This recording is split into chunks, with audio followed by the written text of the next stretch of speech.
Bonjour, bienvenue dans Génération Europe. Nous sommes ici à la Cité internationale universitaire, au Collège franco-britannique. L'Europe à l'étranger, en quoi est-elle utile? C'est de cela dont nous allons parler avec les étudiants européens et avec notre invité aujourd'hui, c'est l'écologiste Yannick Jadot.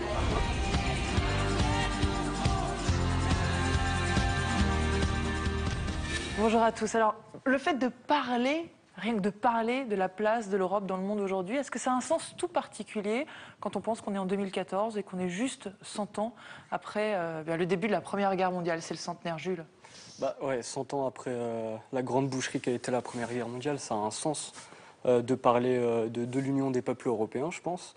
Mais en revanche, ça a un sens d'en parler. Mais actuellement, l'Union européenne, la question c'est est-ce qu'elle a une action en faveur de la paix, etc. Moi, je ne pense pas. Malgré les grandes déclarations, etc., elle mène une politique en faveur de la guerre économique, en fait, finalement, entre les peuples. Parce que c'est ça, le libre-échange, c'est la guerre économique entre les peuples. Et donc, oui, ça a un sens d'en parler aujourd'hui.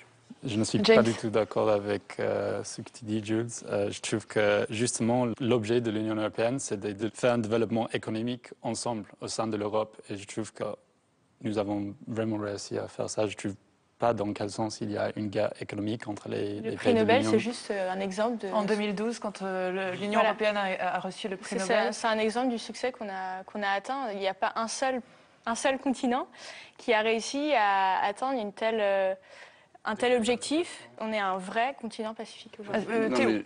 C'est intéressant, tu dis que l'objectif de paix mené par l'Union européenne n'est pas atteint parce qu'aujourd'hui, on mène encore une guerre qui est économique. C'est vrai, mais au moins l'inquiétude que nous, on peut avoir aujourd'hui entre 20 et 25 ans, c'est pas de finir dans une tranchée avec un fusil à la main, c'est de finir au chômage. Non, mais c'est intéressant. Oui, la violence est différente, mais elle existe toujours. Alors, je voudrais qu'on aille voir un petit peu les fondamentaux du sujet. On a parlé de l'économie qui nappe tous les sujets qu'on aborde quand on parle de l'Europe, forcément. Je voudrais qu'on regarde la mécanique et les outils que possède l'Union européenne en matière de défense, de diplomatie. On regarde, c'est un sujet de Thierry Scharf, mis en image par Hugo Nicolas, et c'est l'essentiel. Une chose est sûre, la faiblesse de l'Union européenne sur la scène internationale n'est pas en rapport avec sa place de première puissance économique mondiale. Et pourtant, l'Europe s'est dotée depuis le traité de Lisbonne en 2009 d'une politique européenne de sécurité et de défense, la PESD, avec deux innovations. La nomination d'un haut représentant aux affaires étrangères et à la politique de sécurité, une sorte de ministre des Affaires étrangères light. C'est la Britannique Catherine Ashton qui occupe actuellement le poste. Et le service européen pour l'action extérieure dont le siège est à Bruxelles et qui détient un réseau de 139 délégations dans le monde. L'action extérieure de l'Europe s'appuie sur des valeurs communes telles que la démocratie, la paix, les droits de l'homme, la coopération multilatérale ou le droit international. En pratique, les États membres réunis en Conseil définissent des positions communes, par exemple la non-prolifération nucléaire, et mettent en œuvre des actions communes, nomination de représentants spéciaux, programme de déminage et aussi envoi de forces militaires ou civiles. 27 opérations civiles ou militaires ont été lancées sur 3 continents, déployant 20 000 hommes. 14 sont en cours, comme au Mali, en Afghanistan ou au large des côtes somaliennes où l'Europe s'emploie à lutter contre la piraterie. L'Europe est aussi capable d'embargo ou de sanctions économiques, par exemple au régime syrien ou biélorusse. Question financement, en 2013, l'action extérieure européenne aura coûté 9,4 milliards d'euros, soit 6,4% du budget total européen. Dérisoire si on le compare au seul budget français de défense de 31,4 milliards. Il y a donc aujourd'hui 14 opérations civiles ou militaires en cours, comme au Mali, en Afghanistan. Est-ce que, quand il y a des crises dans le monde, James, par exemple, tu as l'impression, sur ces 10 dernières années, que l'Europe a joué son rôle en matière de diplomatie ou de défense? Je ne sais pas s'il y a un rôle pour l'Europe dans la défense et l'action étrangère. Pour moi, pas encore défini, selon toi? L'action militaire dans le monde, pour moi, c'est le cœur de la souveraineté des États. Et on ne peut pas confier ce rôle à l'Union européenne. Ah oui. Pourquoi? Ce n'est pas le ressort de l'Union européenne. Pour moi et pour les Anglais, c'est un projet économique, d'intégration économique. Pourquoi faut-il intervenir à l'étranger? C'est très révélateur. Point à la ligne. Ouais, Théo. C'est pas réaliste comme position de vouloir garder au niveau de la souveraineté des États ces compétences-là parce que bon, c'est toujours, on va dire que c'est toujours le même argument qui revient, mais ce que représente la population de l'Union européenne au niveau mondial, c'est 5% de la population de l'Union européenne, pas de la France. Si on prend le poids économique, dans 10 ans, il n'y aura plus aucun État européen dans le top 10 des économies mondiales. Comment veut-on avoir une légitimité sur le plan diplomatique, sur le plan de la défense, si on ne rassemble pas les forces à un niveau européen? Et pourtant, je pense qu'il y a beaucoup de sujets sur lesquels, comme on l'a vu dans le reportage, les droits de l'homme, la démocratie, même l'écologie, où l'Union européenne partage des valeurs communes qu'elle peut porter sur un plan international. Donc pour moi, c'est une nécessité qu'il y ait un rassemblement des forces de l'Union européenne sur la diplomatie. On touche au cœur justement de cette question. Est-ce qu'on arrive à avoir une centralisation, une Europe qui peut penser la diplomatie extérieure ensemble? On va faire tout de suite rentrer notre invité qui va nous éclairer, nous apporter son point de vue. Bonjour Yannick Jadot. Bonjour. Vous êtes député européen écologiste depuis 2009. Vous êtes vice-président de la commission du commerce international et coordinateur pour le groupe des Verts. Alors, on voulait parler surtout diplomatie et surtout parler défense. Et finalement, on parle de la guerre qui existe aujourd'hui, qui est celle économique. Forcément, on est obligé de glisser sur ce terrain-là quand on parle du rapport de l'Europe au reste du monde. Je crois, en tout cas, on ne peut pas les dissocier parce que c'est vrai que l'Europe, globalement, a eu une position hégémonique sur le monde pendant 4 siècles. Et puis, on voit bien qu'aujourd'hui, la globalisation, elle a changé, qu'il y a des pays émergents qui viennent contester notre hégémonie. Et on voit bien d'ailleurs que de plus en plus dans nos sociétés, nous payons un certain coût de la mondialisation. Avant, c'était simplement à notre profit. Donc, on s'enrichissait sur les ressources naturelles du reste du monde. Bon, maintenant, aujourd'hui, on paye une partie des coûts de la mondialisation et que ça affole beaucoup nos sociétés et nos opinions publiques. Donc, et puis, à partir du moment où il y a eu la chute du mur de Berlin, la fin de l'affrontement Est-Ouest, qui était un affrontement essentiellement sur le sol européen, eh ben, on a eu l'impression que finalement, la diplomatie a laissé la place à une mondialisation économique, à une mondialisation libérale, qui s'est substituée, je veux dire, très largement à la diplomatie. Est-ce que la diplomatie européenne a un positionnement aujourd'hui? On lui reproche, par exemple, de ne pas avoir vu arriver les printemps arabes et de ne pas avoir eu un positionnement européen. Quelle est votre lecture? C'est vrai que, en tout cas, elle est largement insuffisante. Elle est largement insuffisante, à mon avis, pour 2 raisons. Un, c'est pas facile de se mettre d'accord à 28 par rapport à la Russie. On voit bien que la relation de la Pologne et des Pays-Baltes à la Russie ne peut pas être la même que celle du Portugal ou de l'Espagne. Donc il y a évidemment à se mettre d'accord et donc à trouver un consensus. Et puis, la réalité, c'est que c'est vrai que les États, au niveau des États-nations, ont abandonné beaucoup de souveraineté au marché. Et donc, ils font vivre médiatiquement, ils essayent de faire vivre dans leur pays l'idée que les chefs d'État et de gouvernement sont encore des grands chefs d'État et de gouvernement qui décident de tout. Quelle est la puissance aujourd'hui même d'un pays comme la France face à la spéculation financière internationale? Il est très faible. On voit bien que la France, face à un acteur comme M. Mittal, est très faible. Face au climat, on est très faible. Face à la Chine, on est très faible si on est isolé. Vous voyez bien comment se construit la politique, c'est-à-dire qu'on a une grande messe présidentielle tous les 5 ans, où on nous explique que le président, dans les frontières de l'État-nation, va nous sortir d'une crise forcément mondialisée. Et donc, plus les États ont perdu de pouvoir, et plus finalement, ils essayent de faire croire que sur la scène internationale, ils sont puissants. L'un d'entre vous disait, c'est vrai que dans 10-15 ans, il n'y aura plus d'États européens au sein du G8.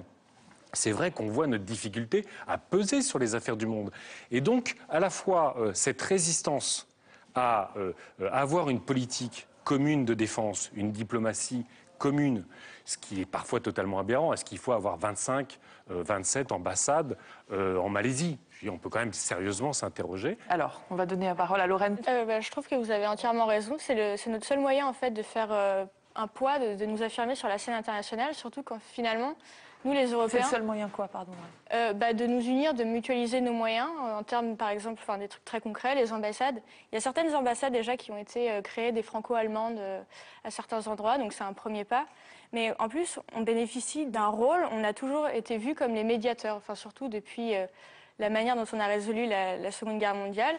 Dans certains continents, en Asie, ils sont demandeurs de nos conseils, eux qui sont en proie à des violents conflits. Médiateur, je trouve que c'est une notion extrêmement intéressante parce que c'est vrai que, je disais tout au départ, l'Europe a été une puissance hégémonique, très forte. C'est la première puissance commerciale du monde. C'est surtout un nain politique. Et que, typiquement, non mais la façon dont, par exemple, la France et la Grande-Bretagne s'accrochent au poste au Conseil de sécurité, notre siège au Conseil de sécurité, et ne met pas l'Europe, ne remplace pas la France, la Grande-Bretagne, par l'Europe pour changer notre mode de régulation au Conseil de sécurité. Vous voyez, ça montre notre frilosité à passer à une étape supérieure. Mais est-ce que c'est le sens qui s'impose forcément? Est-ce que vous avez l'impression qu'il y a une frilosité? Alors James, toi tu penses que c'est très bien comme ça l'Union européenne, elle est économique et c'est la base et ça suffit. Est-ce que vous avez l'impression qu'il y a un besoin finalement de pratiquer cette bascule des pouvoirs, Antonello? Bah oui, bien sûr. Par exemple, vous parlez de cette volonté de garder le poste de sécurité. À mon avis, ça vient quand même de la peur d'une chute de ce grand organisme qui peut être l'Union européenne. Donc c'est vraiment le fait que les États, en réalité, cherchent quand même toujours à se défendre, même dedans l'Union européenne. Pourquoi? Parce que c'est expression de la crise économique. Mais peut-être que justement, puisqu'on revient toujours à la question économique, qu'elle est induite partout, est-ce que la crise économique n'a pas aussi bousculé les mentalités? Qu'est-ce que tu en penses, Louis? Ce qui fait que du coup, il y a des prises de conscience. Ça fait pas très longtemps, en réalité, qu'on se pose la question de la diplomatie européenne à l'international ou de la défense. Tout ça a été mis en place sur les 5-10 dernières années, vraiment, alors que l'Europe existe depuis 60 ans. Réellement, c'est que depuis 2009. Mais à mon avis, le débat de la place de l'Europe dans le monde, il est beaucoup plus large que juste la politique extérieure de l'Europe. Vous parliez du droit de veto au Conseil de sécurité de l'ONU. Je pense que là, c'est quelque chose, on est sur un point vraiment central, parce qu'il s'agit de savoir quelle architecture politique on veut au XXIe siècle. C'est-à-dire que la mondialisation nous a fait prendre conscience qu'il y a un certain nombre de problèmes qui peuvent être résolus qu'à l'échelle internationale. Les problèmes d'environnement, les problèmes de gestion des ressources non renouvelables, etc. Et là-dessus, je pense que l'Europe a un rôle qui est fondamental à jouer, parce qu'il ne s'agit pas seulement de protéger des intérêts des pays, il s'agit d'exporter un modèle, d'affirmer des valeurs qui sont celles du droit international. On est dans les valeurs communes, mais on a tous des égaux, c'est ça en gros. On n'a pas tous des égaux, c'est que, encore une fois, le jeu politique et médiatique, il se construit à l'échelle nationale. Donc un chef d'État et de gouvernement doit faire croire qu'il a beaucoup de pouvoir. Mais ça peut changer ou ça ne doit pas changer? Ça doit changer, ça doit absolument changer. Vous savez, les réunions du G8 et du G20, regardez, tous les chefs d'État sortants nous disent en fait, ça ne sert à rien. C'est une grande messe, on se voit, on fait des photos, le président français s'affiche à côté du président américain, tout ça. Et on donne l'impression du pouvoir, mais n'est pas la réalité du pouvoir. Et quand on voit notre relation de l'Europe par rapport à la Chine, ou par rapport à la Russie, on voit bien que ces pays arrivent totalement à nous diviser. La Chine, quand elle se balade en Europe, quand le président chinois ou le Premier ministre chinois se balade en Europe, ils ne viennent pas voir les institutions européennes. Ils jouent chaque État membre les uns contre les autres. Les Russes font exactement la même chose. Ils font du chantage, des investissements ici, du chantage là, ce qui fait qu'on n'arrive pas à avoir de politique commune vis-à-vis de ces pays-là, et donc on n'arrive pas à peser sur la question du dumping social, sur la question des droits de l'homme, sur la question du dumping environnemental, du dumping fiscal ou du dumping monétaire. On n'arrive pas à peser. Et ça, c'est une vraie difficulté. Et d'ailleurs, regardez ceux qui représentent l'Europe du point de vue diplomatique.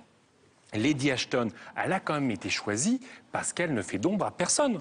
Donc en permanence, on met au niveau européen, non pas des Jacques Delors, on met au niveau européen des gens qui ne vont pas faire d'ombre. Alors je vous propose maintenant d'évoquer le fait que l'Union européenne mène une action humanitaire sans égale, au point qu'on dit d'ailleurs d'elle que c'est la plus grande ONG du monde. Lorraine, tu es allée enquêter là-dessus. Tu as été notre Tintine, notre reporter du mois. Comment tu as vécu cette expérience?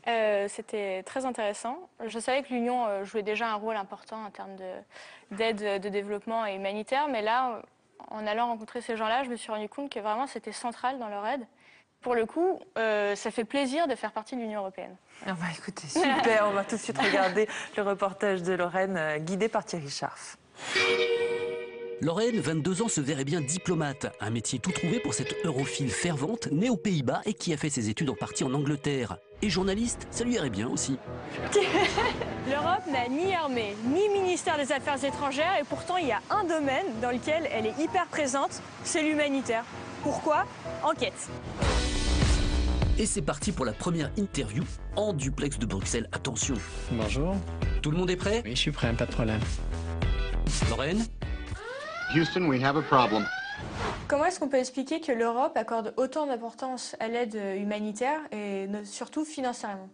Alors, l'Union européenne est l'organisation dans le monde qui donne le plus d'aide au développement. En 2012, c'est plus de 50 milliards d'euros, donc c'est énormément d'argent que l'Union européenne a pu investir pour lutter contre la pauvreté dans les pays les plus atteints par la pauvreté extrême. Pour donner une source de comparaison, c'est 2 fois plus que les États-Unis pour la même année. Mais alors, qui a dit que les Européens n'avaient pas un sacré cœur?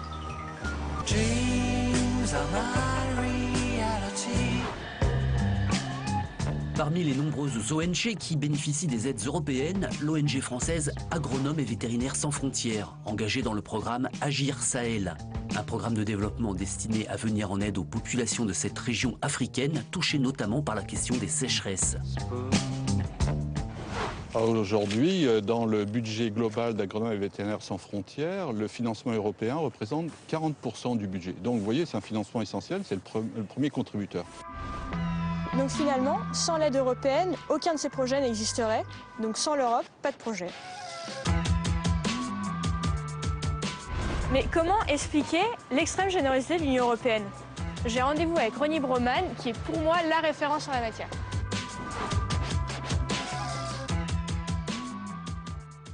La raison pour laquelle l'Europe est extrêmement engagée dans l'humanitaire, c'est parce qu'elle n'a pas de politique étrangère commune.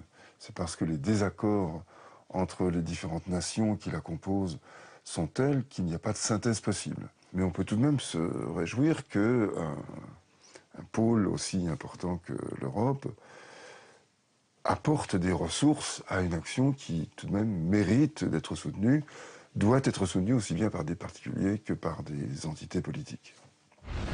La générosité comme lot de consolation, l'humanitaire par défaut, pas seulement. Une dernière étude qu'on a faite a par exemple montré que notre aide au développement dans les 7 prochaines années sera complètement remboursée, si je veux, par le nombre d'investissements et de points de croissance qu'elle ramène en Afrique autant qu'en Europe. Donc ce que je veux dire, on est là pour sauver des vies, mais c'est aussi dans notre intérêt en termes par exemple de croissance économique. Ah, finalement, on n'est pas totalement généreux, purement généreux. Jules, ta réaction? Moi, je relève une contradiction majeure qui est montrée dans ce sujet-là. Par exemple, on voit des initiatives, des projets qui sont développés au Sahel, etc. L'Union européenne, d'une main, elle va donner, et de l'autre, elle va reprendre, en fait. Parce que les accords économiques qui sont passés, qui empêchent les pays africains de subventionner leur agriculture, par exemple. Ça veut dire que ce sont des échanges, non? Alors que nous, on subventionne notre agriculture par le biais de la politique agricole commune. Et sinon, j'ai juste un autre exemple et une autre contradiction qui me semble vraiment, c'est un cas édifiant. C'est la Palestine. L'Union européenne donne régulièrement des millions d'euros d'argent public pour développer des infrastructures en Palestine, notamment dans la bande de Gaza. En 2009, il y a eu l'opération Plomb durci. Toutes les infrastructures construites par l'Union européenne ont été détruites. Alors d'un côté, on donne, mais d'un autre côté, on ne prend jamais une seule sanction contre l'État israélien, alors qu'il viole le droit international constamment, par le biais de la colonisation, etc. Et deuxième chose, juste, on ne sanctionne pas. On pourrait avoir, par exemple, une politique... une bombe nucléaire sur les Israéliens? Non, juste laisse-moi finir. On pourrait avoir une politique de sanctions économiques contre les entreprises européennes qui collaborent à la colonisation. Moi, j'en vois plusieurs. Je vois Orange. Orange participe à la colonisation. Veolia participe à la colonisation. Et Bouygues Bâtiment participe à la colonisation. On ne les sanctionne pas. Et c'est le même cas pour Areva au Niger, par exemple, aussi. Si je peux me permettre, tout ce qui est dit là est vrai. La question, c'est est-ce qu'il y a un endroit où se construit une telle perversité? Non. C'est-à-dire que moi, j'ai travaillé pour l'Union européenne au Bangladesh. On soutenait d'énormes projets des ONG sur la lutte contre la pauvreté, notamment en faveur des femmes. Mais c'est vrai qu'une bonne partie des relations des États membres européens au Bangladesh ne remettait pas en cause la corruption du gouvernement bangladais. Ce que je veux dire, mais ça ne veut pas forcément dire qu'il y a un moment où on est simplement cynique en disant là, on va aider parce que c'est sympa. Là, on est cynique parce qu'on les empêche de se développer. Et là, la question de la cohérence et des valeurs. Ça pose la question de la cohérence et des valeurs. Mais ce que je veux dire, c'est que dans la même façon que dans l'administration en France, ou du point de vue politique, ou dans notre fonctionnement, parfois, je veux dire, on est aussi pétri de contradictions. Moi, je me bats au niveau de la Commission du commerce international sur tous les enjeux que vous avez mentionnés.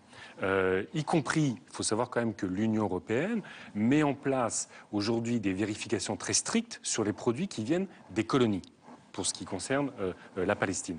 Donc, il y a des instruments, mais c'est vrai qu'il y a un rapport de force politique qui est très compliqué à mettre en œuvre. Ce que je veux dire, c'est qu'il n'y a pas le complot et il n'y a pas l'extrême générosité. L'Union européenne n'atteint pas les objectifs fixés par les Nations unies en matière d'aide. Donc, elle n'est pas généreuse. Il y a du retour. C'est quand même le plus grand bailleur au monde. Mais c'est le plus grand bailleur et un certain nombre de ces projets sont extrêmement pertinents. Et je vous propose maintenant de regarder la question de notre partenaire Technicart, Olivier Malnuit. On y répond juste après. La puissance douce, cette politique étrangère européenne basée sur l'absence de conflit, en fait, et plus sur un système de pression, amical ou inamical, on est vraiment en droit de se demander si, au fond, ça marche tant que ça, puisqu'on se rend compte que lorsqu'il y a urgence, lorsqu'il y a une crise à régler, seuls quelques États interviennent, souvent de façon isolée, comme ça a été le cas récemment de la France. Donc ma question, c'est la soft power. Est-ce que c'est vraiment efficace? James, la soft power, est-ce que c'est vraiment efficace selon toi? Est-ce que c'est là-dessus finalement qu'il faut s'engager? Oui, je trouve que ça peut être efficace dans les domaines où l'Union européenne devrait agir. Donc, tout ce qui s'agit de conclure des accords économiques, de faire des sanctions économiques, c'est bien. Et je pense que faire des actions unifiées, plus fortes, comme l'intervention militaire, je trouve que ce n'est pas dans le ressort de l'Union européenne. Oui, les États doivent garder les. Je ne suis pas d'accord avec toi. Le problème, c'est que après la chute de l'URSS, l'OTAN a toujours été là pour défendre l'Europe. Le problème, c'est qu'aujourd'hui, l'OTAN, qui est dirigé par les États-Unis, il se barre en Asie. Donc maintenant, c'est aux Européens de reprendre leurs responsabilités et on est tout seul finalement. Donc il faut tirer vraiment la sonnette d'alarme. Les Européens doivent malheureusement peut-être se mettre à créer une politique de défense commune, parce que sinon on va être complètement tout seul. Et même si les Anglais ne sont pas d'accord, il y a forcément des moyens pour faire ça. Donc, pour s'arranger sans eux, sans James. À l'origine, c'est l'Assemblée nationale qui refuse la politique européenne de défense. C'est pas la Grande-Bretagne. À l'origine, dans les années 70, c'est la France qui refuse la politique européenne de défense. Les Français sont prêts à se placer en leader grâce à la coopération structurée. C'est ça le problème, c'est que la France est toujours prête à faire quelque chose si elle est leader. Oui. Elle est toujours prête à faire un pas vers l'Europe si l'Europe ressemble à la France. Ça ne peut pas fonctionner comme ça. Et les Bulgares, alors, qui ne sont jamais leaders? Ils ne sont jamais leaders, mais je pense qu'il y a un leader européen, et c'est clair que c'est l'Allemagne. C'est Mme Angela Merkel qui a voulu créer cette idée d'une Europe comme comme la petite Suisse, qui est le soft power, mais c'est un modèle qui, c'est évident que ça marche très mal, et que finalement l'Europe se tourne toujours vers les États-Unis. Donc je ne pense pas qu'on est seul au sens pour la défense, les Allemands sont complètement... si vous voulez, l'histoire de l'Allemagne fait que la perspective d'intervenir de manière militaire dans le monde reste un problème allemand. Un tabou. Mais un tabou, oui, ça reste extrêmement compliqué. Mais il va falloir y venir, y compris en matière d'efficacité. On voit qu'aujourd'hui, l'Europe, on a vu ce que ça a donné en Libye, on n'arrive pas à projeter une intervention militaire sans le soutien des États-Unis. C'est pas possible, alors qu'on dépense des centaines de milliards d'euros pour les dépenses militaires en Europe, mais comme on dépense chacun dans notre coin, on n'arrive pas à créer les économies. D'où la nécessité de mutualiser. De la même façon, on doit avoir autour de 1,5-2 millions de soldats en Europe. On en a peut-être 150 000 qui sont capables d'intervenir dans le monde. Mais quand vous parlez du budget, en réalité, le budget est très faible, parce que quand on regarde les chiffres là, en 2013... les États ajoutés. Oui. Ce que je veux dire, c'est que si vous ajoutez tous les États, c'est beaucoup, mais on n'arrive pas à aujourd'hui trouver les modalités. Mais il faudrait un budget centralisé. Quand on voit qu'en 2013, le budget de l'action extérieure européenne aura coûté moins de 10 milliards d'euros, c'est un tiers de ce qu'on fait en France. Mais parce qu'on n'a pas d'armée européenne, moi je crois que... Ça se tisse, ça s'envisage. Ça se construit. Il faut se redéfinir par rapport à l'OTAN. Si on veut avoir une politique étrangère européenne forte, il faut à un moment donné être en capacité d'intervenir. Donc je crois qu'il faut une armée. Mais la question de l'intervention européenne doit se faire notamment sous mandat des Nations Unies, que peut-être le premier corps qu'il faudrait créer, c'est des gens qui font de la prévention, une intervention militaire, ce qu'on appelle des interventions civiles en fait. Quand on parle de la Centrafrique, je veux dire, on l'a vu venir quand même. Ça fait des mois et des mois qu'on sait qu'on verve à la catastrophe humanitaire. Et si on avait des vrais corps européens, de militaires européens, qui commenceraient par intervenir pour les missions des Nations Unies, les missions de paix des Nations Unies, ça serait pour nous progressivement aller vers une forme de mutualisation et d'une plus grande cohérence de nos interventions. Excusez-moi, juste une question à ce propos-là. En fait, vu le manque de démocratie actuellement dans l'Union européenne, quand il s'agit de décider des politiques économiques, etc., là juste, on va signer avec les États-Unis, par exemple, un grand marché transatlantique où les peuples ne seront pas consultés. Qui décidera de ces politiques-là quand on aura une armée européenne? Est-ce que c'est le Parlement européen? Qui va décider? En fait, actuellement, les Européens ne peuvent pas décider. Et là, je me bats tous les jours au sein de la Commission du commerce international du Parlement européen, justement je m'occupe de ce sujet du traité transatlantique et pour qu'il y ait de la démocratie. Finalement, tu pourrais te rapprocher c'est absolument scandaleux. On est en train de négocier des choix de société sur notre alimentation, sur nos services publics, et les citoyens sont exclus. Ils ne peuvent même pas consulter les documents. Mais là, à la fois, on a besoin d'Europe. Il faut dissocier. Je suis d'accord sur le fait qu'aujourd'hui, une bonne partie des décisions ne sont pas démocratiques, parce qu'elles sont prises par les gouvernements. Ne nous trompons pas, ce n'est pas parce que la Commission est une technocratie insupportable, elle l'est parfois, mais c'est parce que des gouvernements décident. Si les citoyens européens ne veulent plus de politique d'austérité ou ne veulent une diplomatie plus forte, il faut qu'ils l'expriment dans les urnes. Si vous avez des politiques néolibérales en Europe aujourd'hui, c'est parce que les citoyens européens ont majoritairement voté pour des gouvernements néolibéraux ou une majorité au Parlement européen qui est plutôt libérale. Donc c'est aussi aux citoyens à ne pas faire de l'Europe une sorte de fantasme ou d'idéologie. L'Europe est un espace politique. C'est un espace politique. Si on s'en empare, on en fait ce qu'on veut. Si on le laisse aux autres, eh ben c'est les autres qui décident. D'ailleurs, vous voulez entrer en dissidence? Oui, absolument. Voilà, on arrive à la fin de cette émission. Yannick Jadot, merci beaucoup. Je rappelle la sortie de votre livre il y a quelques semaines aux éditions Plomb. Entrons en dissidence. Merci à chacun d'entre vous. On se retrouve le mois prochain pour parler d'un nouveau thème de Génération Europe. Et en l'occurrence, ce sera autour des frontières de l'Europe. Comment les dessine-t-on? Quelles sont les limites? Au mois prochain. À très vite.